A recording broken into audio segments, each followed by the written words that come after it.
সবাই জানেন যে বর্তমানে কিন্তু সিএসসির জন্য আবেদন করতে গেলে আপনার টেক্সট সার্টিফিকেটের প্রয়োজন হয়। তো সেই জন্য আজকে ভিডিওতে আপনারা দেখো যে কিভাবে আপনি যে টেক্সট সার্টিফিকেটের জন্য আবেদন করবেন, এর নতুন পদ্ধতি কি রয়েছে এবং টেক্সট সার্টিফিকেটের জন্য আবেদন করতে গেলে আপনার কি কি ডকুমেন্টস লাগবে, কিভাবে সার্টিফিকেটটা পাবেন, এর এ টু জেড প্রসেস নিয়ে আলোচনা করব এবং অনলাইন পদ্ধতি দেখাবো। এবং আজকের ভিডিওতে আপনারা দেখাবো যে টেক্সট সার্টিফিকেট কিভাবে আবেদন করে যায় তার স্টেপ বাই স্টেপ প্রসেস দেখাবো। এবং যদি এই টেক্সট সার্টিফিকেট নাম্বারটা পাওয়ার পর এটা দিয়ে কিভাবে সিএসসি আইডির জন্য অ্যাপ্লাই করবেন তার নতুন পদ্ধতি নিয়ে যদি আপনি ভিডিও চান তাহলে কিন্তু অবশ্যই কমেন্ট করে জানাবেন, ঠিক আছে? সেই জন্য ভিডিওটা প্রথম থেকে শেষ পর্যন্ত অবশ্যই দেখবেন মনোযোগ সহকারে। এবং আমাদের চ্যানেলে প্রথমবার ভিডিও করতে গেলে আমাদের চ্যানেলটিকে সাবস্ক্রাইব করে রাখুন এবং পাশে বেল আইকনটিকে অন করে রাখুন, কারণ আমরা রিলেটেড নিত্য ভিডিও নিয়ে আসি। তো চলো আজকে ভিডিওটা শুরু করা যাক। তো সর্বপ্রথম যদি আপনি সিএসসি যে অফিসিয়াল ওয়েবসাইট যেখান থেকে সিএসসি আইডির জন্য অ্যাপ্লাই করা যায় সেখানে যদি আপনি চলে আসেন, এখানে দেখতে পাবেন যে এখানে টেক্সট সার্টিফিকেট নাম্বার কিন্তু লাগছে। এখানে সিএসসি ভ্যালু সিলেক্ট করার পর এখানে দেখতে পাবেন টেক্সট সার্টিফিকেট নাম্বার দিলেই তবে কিন্তু সিএসসি আইডির জন্য অ্যাপ্লাই কিন্তু করতে পারবেন। এবার টেক্সট সার্টিফিকেট কোথায় পাবেন?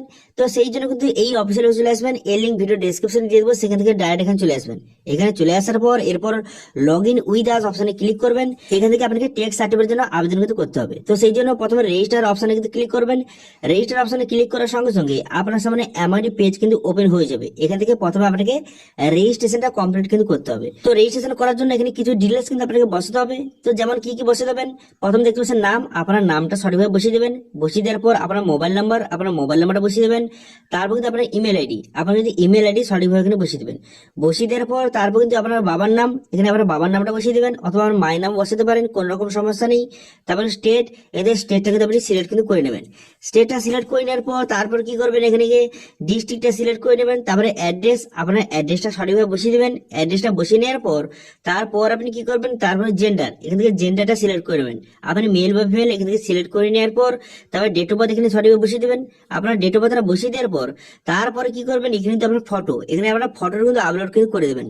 এখানে কিন্তু 50 কেবির মধ্যে জেপিজি অথবা পিএনজি ফরম্যাটে আপনি ফটোটা এখানে আপলোড কিন্তু সঠিকভাবে করে দেবেন। ফটোটা আপলোড করে দেওয়ার পর তারপর আপনি কি করবেন, তারপরে এখানে ক্যাপচাটা সঠিকভাবে বসাবেন। ক্যাপচাটা বসিয়ে দেওয়ার পর তারপর কিন্তু সাবমিট বাটনে ক্লিক করবেন, ঠিক আছে?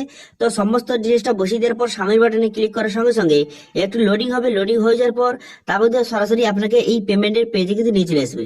নিয়ে চলে আসার পর এই যে টাকাটা এটা কিন্তু আপনি পেমেন্ট কিন্তু করে দেবেন। এই টাকাটা পেমেন্ট আপনাকে অবশ্যই কিন্তু করতে হবে। এটা কিন্তু আপনি debit card, credit card, net banking বা ইউপিআই এর মাধ্যমে এই টাকাটা আপনি পেমেন্ট কিন্তু করে দেবেন, ঠিক আছে? তো এই টাকাটা পেমেন্টটা হয়ে যাওয়ার পর তারপরে কিন্তু পেমেন্টটা সাকসেসফুল হয়ে যাবে। সাকসেসফুল হয়ে যাওয়ার পর তারপর কিন্তু আপনাকে সরাসরি ড্যাশবোর্ডে কিন্তু নিয়ে চলে যাবে। তো সঠিকভাবে পেমেন্টটা করবেন। যখন পেমেন্টটা করবেন তখন যেন আপনার নেট কানেকশন ভালো থাকে, নাহলে কিন্তু অনেক সময় কেটে যায়, ঠিক আছে? টাকা কেটে নেয় কিন্তু এটা হতে অনেক সময় প্রবলেম হয়। সেই জন্য কিন্তু ধীরে সুস্থে আপনি পেমেন্টটা কিন্তু করবেন, ঠিক আছে? এই টাকাটা পেমেন্ট করে দেওয়ার সঙ্গে সঙ্গে তারপর কিন্তু আপনার যে ইউজার নেম এবং পাসওয়ার্ড কিন্তু আপনার ইমেল কিন্তু পাঠিয়ে দেওয়া হবে, ঠিক আছে? পেমেন্টটা হয়ে যাওয়ার পর আপনার ইউজার নেম এবং পাসওয়ার্ড পাঠিয়ে দেওয়া হবে। সেটা দিয়ে আপনি কিন্তু লগ ইন করতে হবে। লগ ইন করার জন্য লগ ইন অপশনে ক্লিক করবেন। লগ ইন অপশনে ক্লিক করে দেওয়ার পর তারপর কিন্তু আপনার ইউজার নেম এবং পাসওয়ার্ড যেটা আপনাকে ইমেলে পাঠানো হয়েছিল সেটা দিয়ে আপনি লগ ইন করবেন। লগ ইন করার সঙ্গে সঙ্গে ড্যাশবোর্ডটি এইভাবে কিন্তু আপনার সামনে শো হয়ে যাবে। এখানে কিন্তু আপনার নাম এবং সমস্ত ডিটেলস কিন্তু লেখা রয়েছে, ঠিক আছে? এর পরের স্টেপ আপনাকে কি করতে হবে, এর পরের স্টেপ যেটা আপনাকে করতে হবে সেটা হচ্ছে আপনাকে অ্যাপ্লাই করতে হবে। অ্যাপ্লাই করার জন্য প্রথমে যেটা করবেন সেটা হচ্ছে এখানে একটা অপশন দিয়ে আছে, দেখতে পাচ্ছেন লার্নিং বলে একটা অপশন কিন্তু দেওয়া রয়েছে। এই অপশনে আপনি ক্লিক করবেন।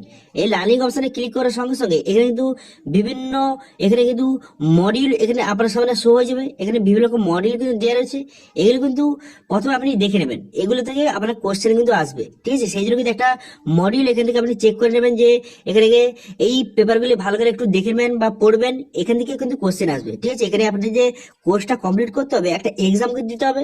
সেই এক্সাম দেওয়ার জন্য এই যে মডিউলগুলো আপনি ভালো করে পড়ে নেবেন, ঠিক আছে? পড়ে নেওয়ার পর তারপরে কি করবেন, অ্যাসাইনমেন্ট অপশনে ক্লিক করলে আপনার সামনে এমআইডি পেজ ওপেন হয়ে যাবে। এখান থেকে আপনার কিন্তু প্রথমে এই যে দেখতে পাচ্ছেন এক্সাম, এখানে কিন্তু প্রথমে লক চিহ্ন থাকবে। এই লক চিহ্ন উপরে কিন্তু আপনি ক্লিক করে আপনার কিন্তু এই অ্যাসাইনমেন্টটা কমপ্লিট কিন্তু করতে হবে। কমপ্লিট করার পর এখানে কিন্তু এই যে মানুষের মতো চিহ্ন কিন্তু শো হয়ে যাবে। আমি সবগুলো কমপ্লিট করে রেখেছি, সে কিন্তু মানুষের মতো চিহ্ন শো হয়ে গেছে। আপনার ক্ষেত্রে প্রথম কিন্তু লক অপশন থাকবে, লক চিহ্ন থাকবে, সেখানে ক্লিক করে কমপ্লিট করতে হবে। তারপর কিন্তু টেক এক্সাম অপশনে ক্লিক করবেন। যখন সবগুলো কিন্তু মানুষের চিহ্ন হয়ে যাবে তারপর নিচে টেক এক্সাম অপশনে ক্লিক করার পর তারপর কিন্তু এখানে ওকে বাটনে ক্লিক করে দেবেন। ওকে বাটনে ক্লিক করলে তাহলে মেন এক্সাম কিন্তু আপনার সামনে শো হয়ে যাবে, ঠিক আছে? মেন যে এক্সামটা সেটা আপনার সামনে শো হয়ে যাবে, সেই মেন এক্সামটা আপনাকে কমপ্লিট কিন্তু করতে হবে। ঠিক আছে, বোঝা গেল? দুটো এক্সাম কমপ্লিট করতে হবে। একটা প্রথমে কিন্তু একটা অ্যাসাইনমেন্ট কমপ্লিট করতে হবে, সেখানে লক চিহ্ন থাকবে, লক চিহ্ন অপশনে ক্লিক করে আপনি কিন্তু অ্যাসাইনমেন্টগুলি কমপ্লিট কিন্তু করে নেবেন।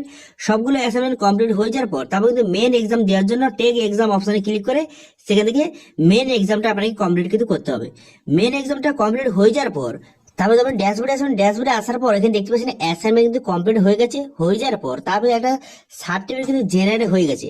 তো সার্টিফিকেট ডাউনলোড করার জন্য ডাউনলোড সার্টিফিকেট অপশনে ক্লিক করবেন। এই ডাউনলোড সার্টিফিকেট অপশনে ক্লিক করার সঙ্গে সঙ্গে আপনার সামনে কিন্তু সার্টিফিকেটটা এইভাবে কিন্তু শো হয়ে যাবে। ঠিক আছে, তো এখান থেকে সার্টিফিকেট আপনি প্রিন্ট কিন্তু করে নেবেন এবং এখানে কিন্তু টেক সার্টিফিকেট নাম্বার কিন্তু এখানে দেওয়া রয়েছে। এই সার্টিফিকেট নাম্বার দিয়ে কিন্তু আপনি সিএসসির জন্য খুব সহজে আবেদন কিন্তু করতে পারবেন। ঠিক আছে, তো এইভাবে আপনি খুব সহজে 2023-এ আপনি ইজিলি ভাবে আপনি কিন্তু টেক সার্টিফিকেট আপনি কিন্তু খুব সহজে অ্যাপ্লাই করতে পারবেন এবং টেক সার্টিফিকেট খুব সহজে কিন্তু আপনি পেয়ে যাবেন। ঠিক আছে, তো আজকের ভিডিওতে আপনাদের দেখালাম যে টেক সার্টিফিকেট কিভাবে আপনি অ্যাপ্লাই করবেন, তার স্টেপ বাই স্টেপ প্রসেস দেখালাম। এবার এই টেক সার্টিফিকেট দিয়ে আপনি কিভাবে সিএসসি আইডির জন্য আপনি অ্যাপ্লাই করবেন নতুন পদ্ধতির মাধ্যমে, সেটা নিয়ে যদি ভিডিও চান অবশ্যই কমেন্ট করুন। আমি নেক্সট ভিডিওতে দেখে দেবো এই টেক সার্টিফিকেট নাম্বার দিয়ে আপনি কিভাবে নতুন পদ্ধতিতে আপনি সিএসসি আইডির জন্য কিভাবে অ্যাপ্লাই করবেন, তার স্টেপ বাই স্টেপ প্রসেস কিন্তু নেক্সট ভিডিওতে আপনি দেখে দেবো। সেজন্য কিন্তু অবশ্যই কমেন্ট করে জানাবেন এবং আজকে ভিডিওটা ভালো লেগে থাকলে ভিডিওটা একটা লাইক করে দেবেন এবং ভিডিওটা কিন্তু বন্ধুর সঙ্গে শেয়ার করে দেবেন এবং আমাদের চ্যানেলে প্রথমবার ভিডিও করে থাকলে আমাদের চ্যানেলটিকে সাবস্ক্রাইব করে রাখুন এবং পাশে থাকা বেল আইকন থেকে অন করে রাখুন, কারণ আমরা এরপর রিলেটেড নিত্য ভিডিও নিয়ে আসি। আজকে ভিডিওটা এই পর্যন্তই, দেখা হচ্ছে নেক্সট ভিডিওতে। Thank you.